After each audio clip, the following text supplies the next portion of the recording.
अपने लोगों को चलाने में सचमुच सामर्थ्य है। जब तक परमेश्वर का हाथ हम पर ना हो तो हम आगे एक कदम भी चल नहीं पाते। तो आज हम देखेंगे परमेश्वर हमें कैसे वचनों के द्वारा पौलुस रसूल की पत्री इफिसियों 5 अध्याय उसकी 15 वर्ष में लिखा है। इसलिए ध्यान से देखो कि कैसी चाल चलते हो, निर्बुद्धियों के समान नहीं बल्कि बुद्धिमानों की चलो। अवसर को बहुमूल्य जानो कि दिन बुरे हैं। तो इन बुरे दिनों में हमें परमेश्वर चाहते हैं कि हम बुद्धिमानी से चलें। बुरे लोगों के बीच में रहते हुए भी हमें बुद्धिमानी से चलना है। परमेश्वर के साथ साथ बने रहने की जरूरत है, क्योंकि वो हमारे चाल चलन का भेद जानते हैं। हमारी चाल परमेश्वर के सामने कुछ भी छिपी हुई नहीं है। जैसे लूका 12 अध्याय में लिखा हुआ है कि परमेश्वर के सामने ऐसा कुछ भी छिपा हुआ नहीं है जो प्रकट ना हो। तो परमेश्वर के सामने सब कुछ प्रकट होने वाला है। तो हमें अपनी चाल चलन के ऊपर ध्यान देखने की जरूरत है, क्योंकि हमारे चाल चलन में परमेश्वर अगर गवाह हो तो हमारी चाल चलन सीधा हो जाएगा। लेकिन हम अगर अपने तरीके से अपनी समझ के द्वारा चलेंगे तो हम सचमुच गलती करेंगे, मिस्टेक्स करेंगे। लेकिन प्रभु के वचन के द्वारा जब हम चलते हैं तो प्रभु सचमुच हमें चलने में सामर्थ्य बनाते हैं और हम प्रभु के वचन को पकड़े रहते हैं।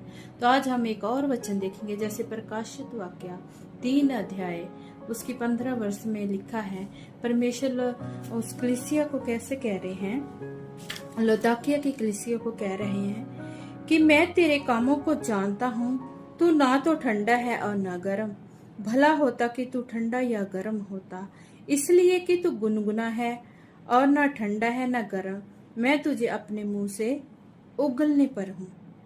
तो सचमुच जैसे परमेश्वर उन 7 कलीसियों के बारे में प्रकाशित वाक्य में अपने दास यूहन्ना जो वो परमेश्वर ने उनको प्रोफेटिक वर्ड दिए थे, उनके द्वारा परमेश्वर ने उस भविष्य वक्ता को सचमुच ये ज्ञान दिया कि इन कलीसियों को ये वचन लिखे कि मैं तेरे कामों को जानता हूँ, ना तो तू ठंडा है ना गर्म बल्कि नीम गर्म है, गुनगुना है, मैं तुझे अपने मुंह से उगलने पर हूँ।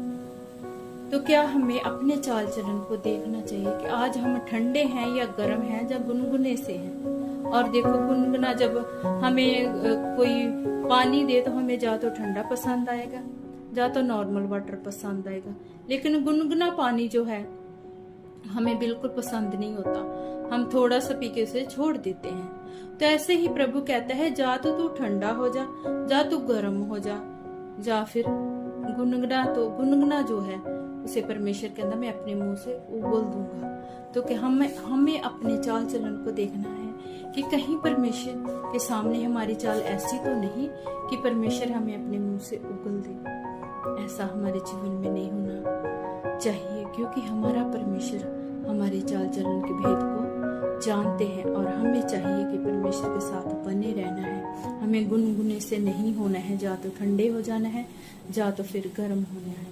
अंत के समय में परमेश्वर कहता है जो धर्मी है वो धर्मी होता जाए, जो पवित्र है वो पवित्र होता जाए, मलिन है मलिन होता जाए। तो आप सब जानते हैं इन एंडिंग के दिनों में प्रभु यीशु मसीह की आमद में जाने से पहले हमें अपने आप को एक साइड पे रखने की जरूरत है, अपने चाल चलन की ओर देखने की जरूरत है। तो सचमुच हमारा परमेश्वर जब सभी बातों को हमारे जीवन में जानते हैं, हमारे चाल चलन के भेदों को जानते हैं, तो हमें क्यों नहीं परमेश्वर के सामने एक जैसे हो जाना चाहिए।